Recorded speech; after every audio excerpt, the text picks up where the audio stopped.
She didn't know I had come back for my reading glasses. She didn't know the kitchen window was open.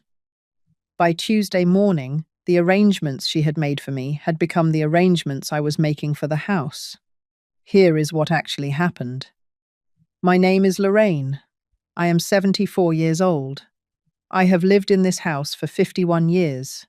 My husband Augustin and I bought it in 1974, the year my son Whitman was born. We bought it because Augustin had insisted that a man with a child should have a yard, and a yard, in his definition, meant one your grandchildren can run in someday. The grandchildren had, eventually, arrived. There were two of them, my granddaughter Cosette, 14, and my grandson Tobias, 11. They had been running in my yard since they could walk. Augustin died in 2018. He had been gone 6 years and 4 months on the Friday afternoon. I am about to describe. 6 years and 4 months is the length of time during which my son Whitman and his wife Delphine had moved into my house for a few months in April of 2020, because of the pandemic, and had not, in any meaningful sense, left.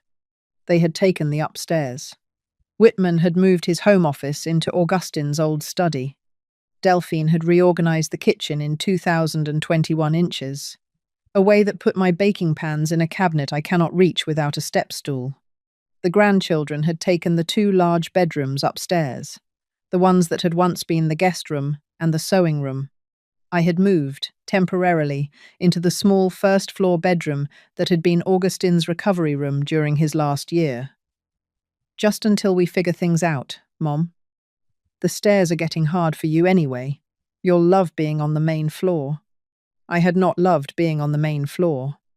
I had moved out of the master bedroom, the room Augustin and I had shared for 44 years, and into a small bedroom with a hospital bed, frame still in the closet, and the faint medicinal. Memory of my husband's final months in the walls, I had told myself it was temporary. I had told myself the stairs were, in fact, getting hard. That had been 4 years ago. On the Friday this story begins, I had gone to my friend Marjorie's house for a 4 o'clock visit. Marjorie is 78.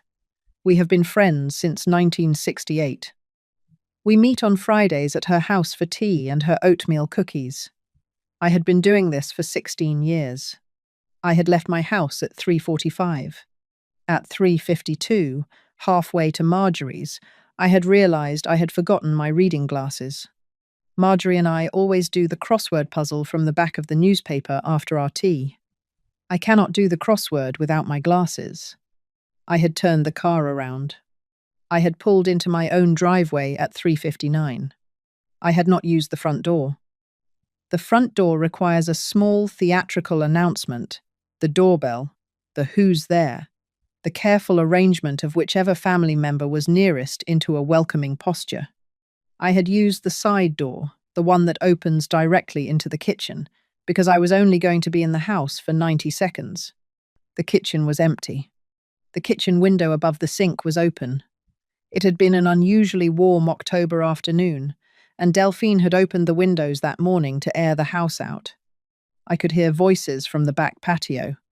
Delphine's voice, and another woman's voice I recognized as her sister Marisol, who had been visiting for the weekend. I stopped at the kitchen counter to pick up my reading glasses, which I had left beside the coffee maker. That was when I heard it. Delphine, on the patio, was laughing. The laugh had been mid-sentence. The sentence, the part I caught, was, "So we're finally doing the renovation. We're converting the garage into a studio apartment. It's going to be beautiful. Lorraine will love it. The garage is good enough for her." Marisol had laughed. I stood at the kitchen counter, holding my reading glasses, for a full 10 seconds. I did not move. I did not breathe loudly. I did not knock anything over. I picked up the glasses very gently. I walked very gently back through the side door. I closed the door very gently behind me. I got into my car. I drove to Marjorie's. I did the crossword with Marjorie for 90 minutes. I drank 2 cups of tea. I ate 3 oatmeal cookies.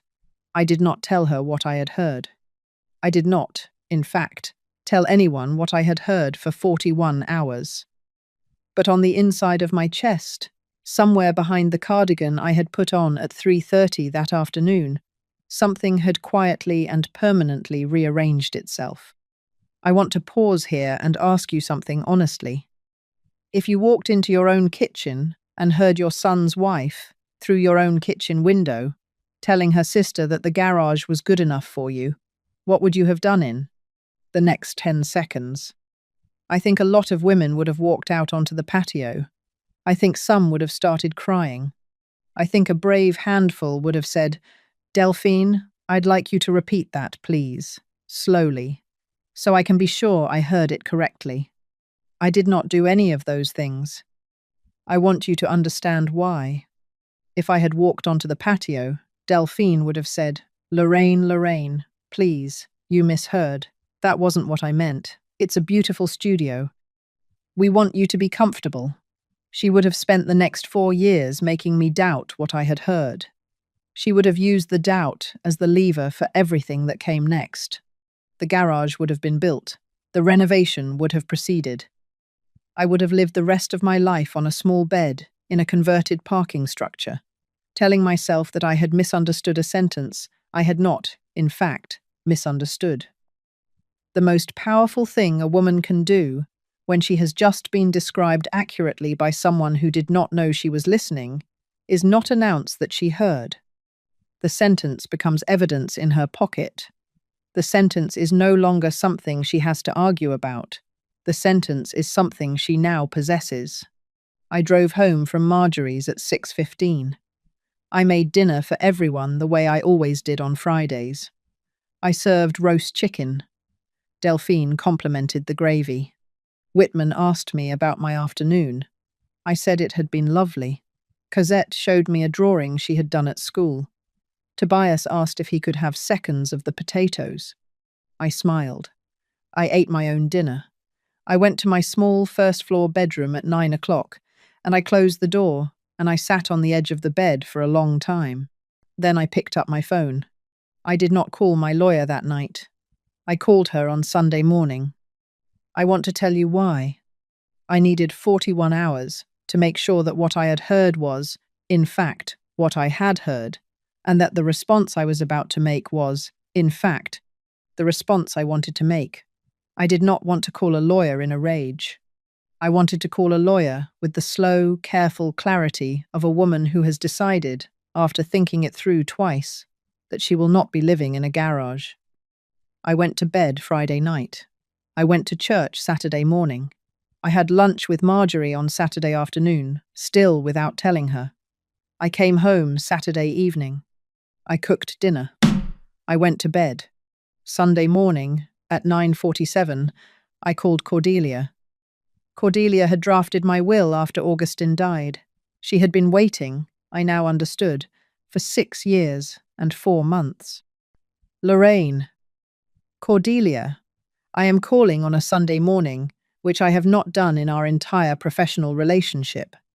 I want you to know that before I tell you why. Lorraine, tell me. I told her. The kitchen, the window, the patio, the sentence. When I had finished, Cordelia was quiet for a long moment. Then she said, Lorraine, the house. Tell me about the house. I own the house. It is in my name alone since Augustin's death in 2018. Whitman and Delphine have been living in it since April 2020. They pay no rent. They do not contribute to property taxes, utilities, or maintenance. They have never been added to the deed. There is no written tenancy agreement. There is no lease.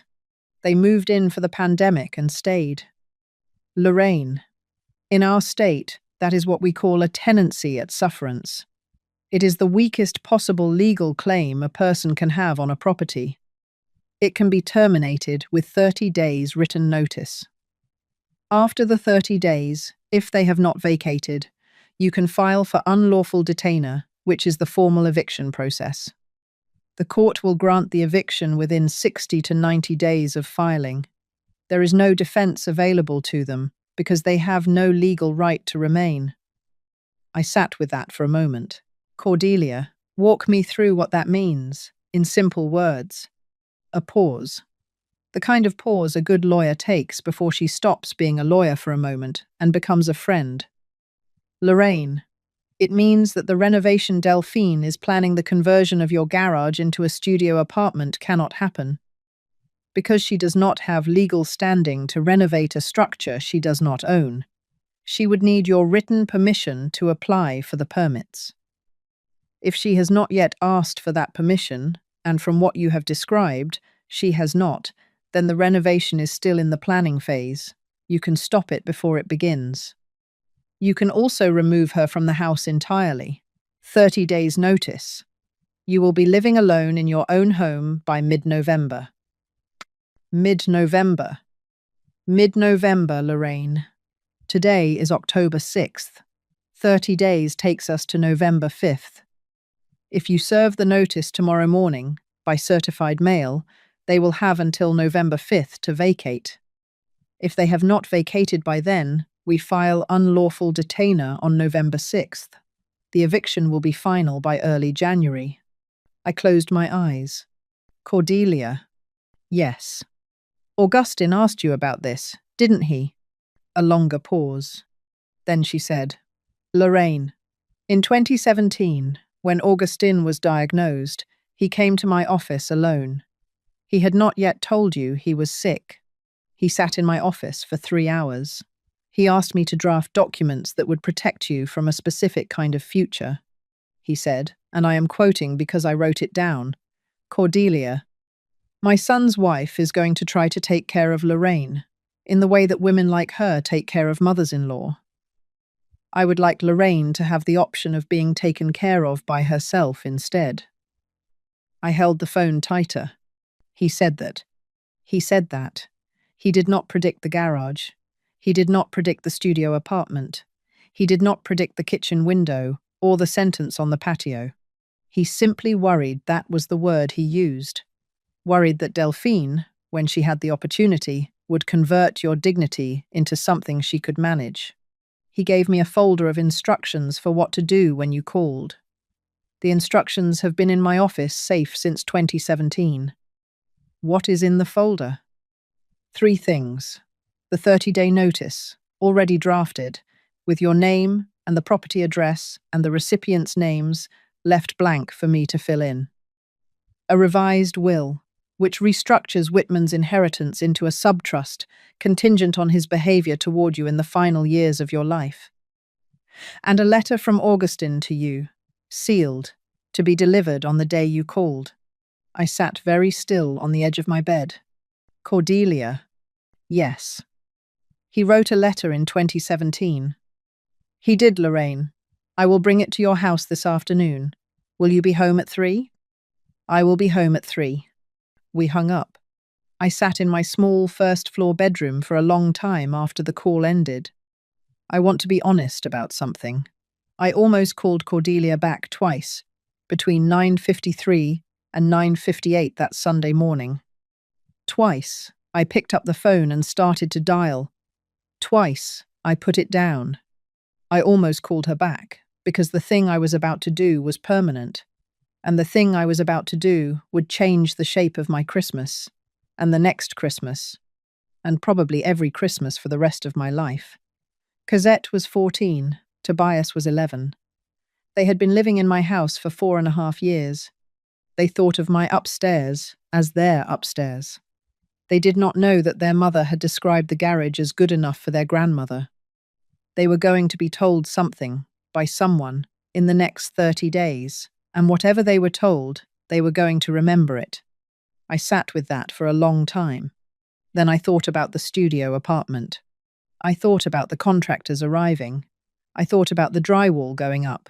I thought about the small bed Delphine had probably already picked out from a catalogue, in beige, with a hospital-adjacent headboard that would look nothing like the 4-poster Augustin, and I had picked out at an estate sale in 1976.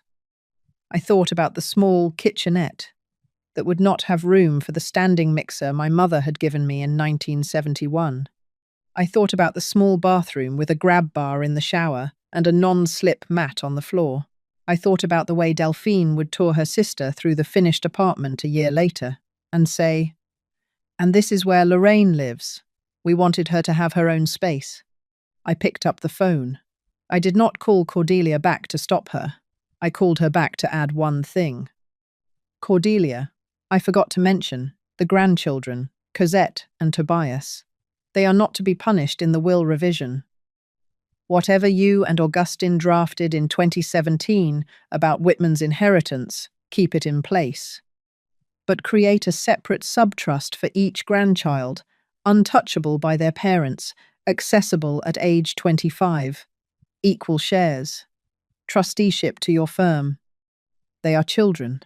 They did not arrange the garage. They should inherit from their grandparents the way grandchildren are supposed to inherit." Lorraine. Yes. That is precisely what Augustin asked me to draft in 2017. The grandchildren's subtrusts have been ready since you signed your will. They have been waiting for your activation. I will bring those documents this afternoon as well. Of course they have. Lorraine, Augustin loved you very carefully. Cordelia, I am beginning to understand the architecture of that carefulness for the first time in 6 years. She arrived at 3:00. She brought a small leather portfolio. We sat at the small wrought-iron table on my back patio. The same patio Delphine had been sitting on Friday afternoon when she had described my future. Whitman, Delphine, Cosette, and Tobias had gone to Delphine's mother's house for Sunday brunch. They would not be home until 5. Cordelia opened the portfolio. She handed me Augustin's letter first. I held it in my hands for a moment before I opened it. The envelope was cream-coloured, sealed with wax. Augustin's handwriting on the front. "Lorraine, when you are ready." I broke the seal. "Lorraine, if you are reading this, something has happened that you do not want to live with anymore. I am sorry I am not there to help you decide what it is. I am writing this in the spring of 2017. I have just been to Cordelia's office. I have spent 3 hours arranging the legal architecture of a future I hope you will never need to use. Let me tell you why I have done it. Whitman married a woman who treats kindness like a managerial decision. I have watched her, for 10 years now, manage the people around her by deciding what they need, and then providing that thing slightly less than they actually need. Slightly less than they would have asked for, framed as generosity. I have seen her do it with her own mother. I have seen her do it with the neighbors. I have seen her do it, in small ways, with you. I do not know what she will do with you when I am gone. I worry. That is all. I am a husband who worries. I have asked Cordelia to draft documents that will give you the option of saying no without having to fight for the option. The 30-day notice, the revised will, the grandchildren's subtrusts. They are sitting in her safe. They are not weapons, they are doors. Open whichever ones you need. Leave the others closed. Lorraine, the house is yours. The yard is yours. The bedroom we shared for 44 years is yours. The kitchen where you raised our son is yours. Nothing about that is negotiable, and nothing about that requires anyone else's permission to remain true. Sit in any chair you want. Sleep in any bed you want. Make any arrangements you want. The dignity of those choices is the inheritance I am most proud of leaving you. Augustin. I read the letter twice. I did not cry. I folded it. I placed it on the patio table. I looked at Cordelia. Cordelia, send the notice tomorrow morning. It will go out by 9 Lorraine. She slid 3 documents across the patio table for me to sign. The 30-day notice, the will revision, and the activation paperwork for the grandchildren's subtrusts. I signed each of them. The notary, a young woman Cordelia had brought with her, who had been waiting in Cordelia's car, came inside, stamped each document, and left. The whole process took 31 minutes. Cordelia closed the portfolio. Lorraine. Yes. There is one more thing, not legal, practical. You are about to live alone in this house for the first time in 4.5 years. Have you thought about what you want it to look like? I looked at her for a long moment. Cordelia, I want it to look like 2019, before they moved in. The master bedroom upstairs is mine again. Augustin's study is restored. The sewing room is restored. The guest room is restored. The small first-floor bedroom becomes what it was, a small guest room with a daybed, and the standing mixer, and the boxes of fabric I have been meaning to organize. The kitchen, I will move my baking pans back to the cabinet I can actually reach. She smiled. Lorraine, I will arrange the movers. I have a service I have used for 30 years. They specialize in helping older women reclaim their own houses after family transitions. They are very gentle. They will come the morning after Whitman and Delphine have vacated. They will move everything back to where it was. You will not lift a finger. Cordelia. Yes. Did Augustin arrange the movers in 2017 too? She did not answer immediately. Then she said, Lorraine, the movers are mine. But the standing instruction to call them yes. Augustin asked me, in 2017, that on the day you reclaimed your house, you should not have to organize your own reclamation. He paid the deposit on the moving service in 2017 inches cash. The deposit has been on the books at the moving company for 7 years. They will be glad to use it. I closed my eyes. Cordelia. Yes. He thought of everything. Lorraine. He did not think of everything. He thought of you. The everything followed. Whitman and Delphine received the certified notice at 11:47 a.m. on Monday morning. I know because Cordelia called me at 11:54 to confirm Delphine's signature on the receipt. Delphine came home from the post office at 12:14. I was in my small first-floor bedroom, sorting a basket of laundry. When I heard her come through the front door, I heard her keys hit the bowl in the foyer. I heard her purse drop. I heard her walk into the kitchen. I heard her stop in the kitchen. I heard her open the envelope. There was a silence that lasted, I would estimate, 28 seconds. Then I heard her say, very quietly, Lorraine. I came out of the bedroom. I walked into the kitchen. She was standing at the counter, with the notice in both hands. Her face was the color of wet paper. The kitchen window was open. It was open in the same way it had been open on Friday. I noticed that. She noticed that I noticed that.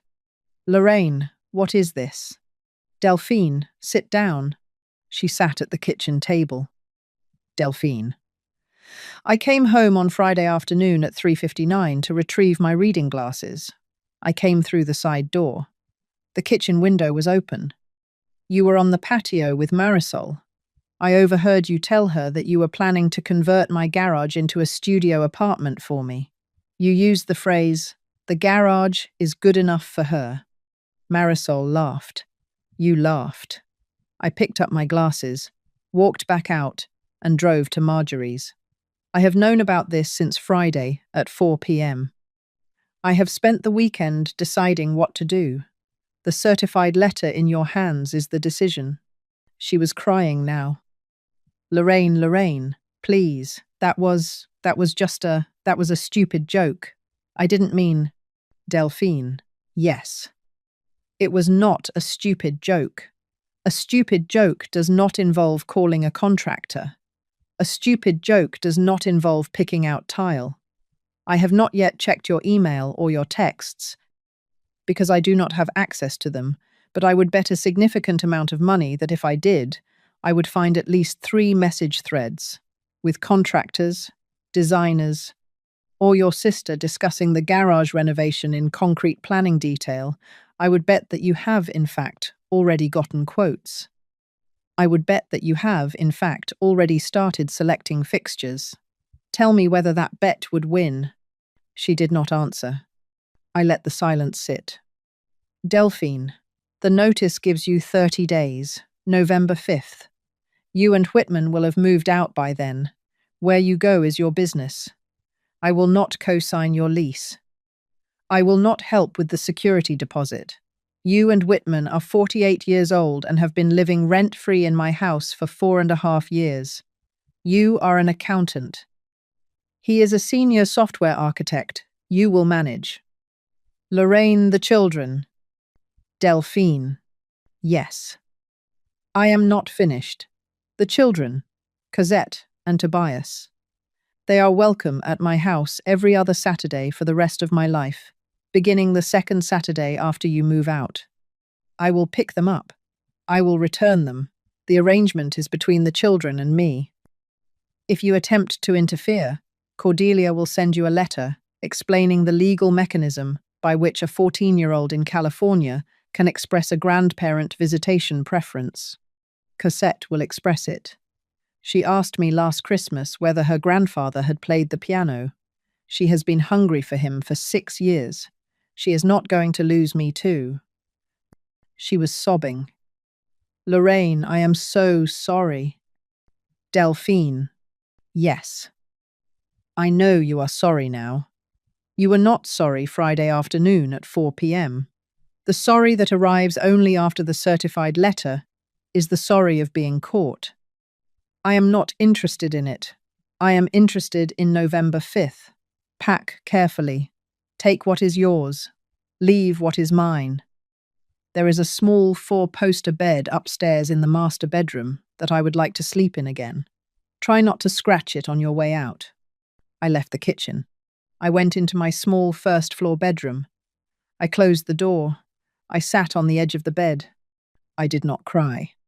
I had stopped crying about Delphine sometime around the second cup of tea at Marjorie's on Friday afternoon.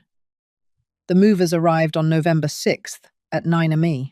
Whitman and Delphine had moved out at 4 p.m. the previous afternoon. The grandchildren had hugged me at the door before they left. Cosette had cried.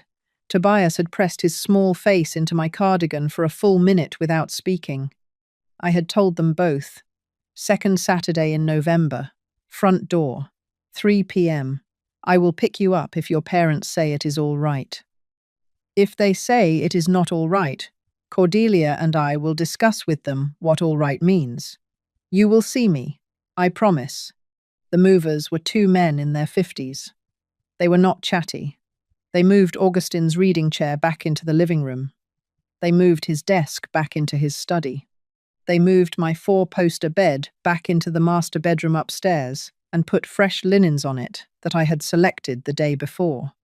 They moved the standing mixer back into the kitchen. They moved my baking pans into the cabinet I can reach. They finished at 4:38 p.m. The older one, his name was Esteban, paused at the front door before he left. Mrs. Halloran. Yes, Esteban. Your husband paid the deposit on this move in May of 2017. We have been holding it for 7 years and 6 months.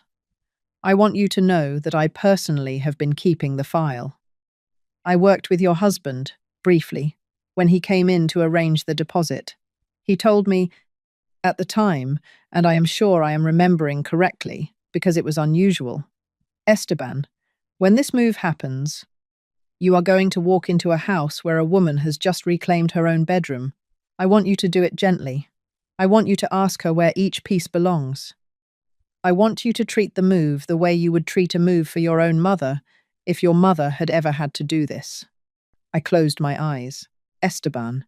Yes, Mrs. Halloran. My husband was a chemistry teacher. I am not certain how he met all the people he met. Mrs. Halloran. Your husband was a good listener. People remembered him. He shook my hand. He left. That night, I slept in my own bed for the first time in 4.5 years. The 4-poster was the same 4-poster, Augustin, and I had picked out at the estate sale in 1976. The mattress was newer. I had bought a new one in 2019, but the frame was the original. The wood was warm. The pillows were on the side I had always slept on.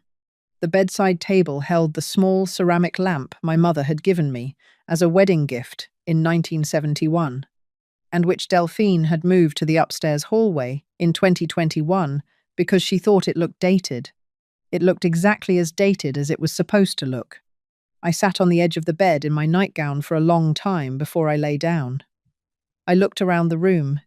I looked at the closet where Augustin's clothes had hung until 2018 and had been removed by Delphine in 2020 to give Whitman more storage. I looked at the small writing desk by the window where I had written letters to my mother every Sunday for 20 years until she died in 1989. Then I lay down. I wrote one line in the small notebook I had started keeping the morning after the kitchen window. She said the garage was good enough for me.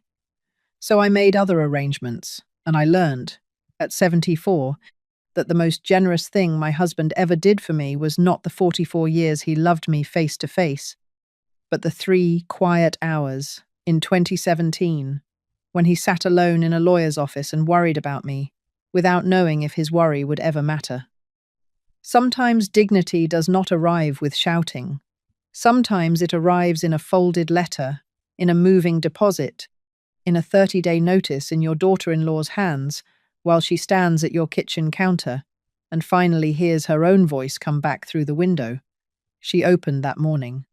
Then I closed the notebook and I drank what was left of my tea, and I slept the way a woman sleeps when she has finally returned to her own bed in her own room in the house she bought in 1974, with the only man who ever understood that taking care of her and managing her are not the same word.